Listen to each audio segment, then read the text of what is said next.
Migrant groups have fired back at government plans to force new arrivals to live in regional areas across Victoria. Amid pressure to fix the city population squeeze, Malcolm Turnbull has confirmed he's considering changing migrant visa rules.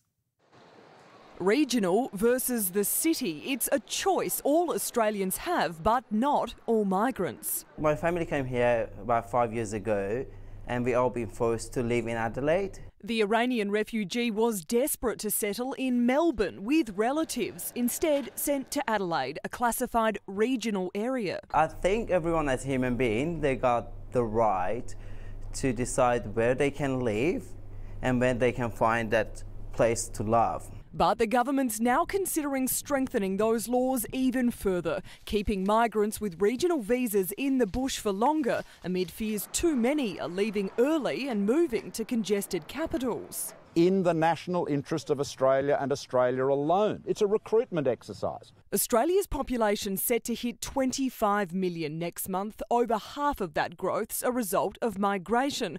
One new person arrives to live here every minute. Last year, almost 12,000 migrants filled skilled regional visas. That's 6% of the total intake. The government is in a position to offer visas on conditions. You can't legislate belonging, and people thrive in a community when it feels like home. Labor says it will consider any plan the government puts forward, but it won't support a policy which blames migrants for poor infrastructure planning. But Malcolm Turnbull says Bill Shorten's in no position to play the blame game. You had people coming in on 457 visas to work in Kentucky Fried and McDonald's. Elspeth Hussey, 7 News. The Prime Minister says he'd be open to the idea of forcing migrants to live in regional areas. Malcolm Turnbull weighed into the debate during a visit to Queensland, where the by-election campaigning has entered the final stretch. Fiona Willen has the latest.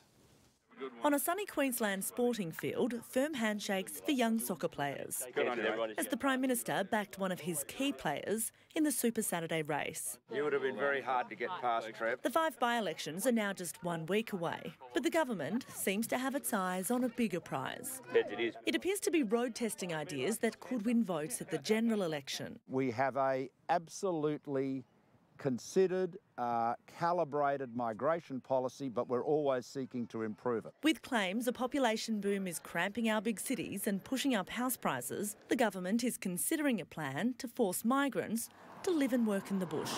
Visas all have conditions, and a condition that related to working in regional areas is certainly something that's feasible. But again, we're working through it very carefully. You ready to win? An idea that might score votes in some of the must-win seats in Sydney and Melbourne. We won't support a government that just wants to blame migrants for the government's own failings to invest in infrastructure and to make housing affordable.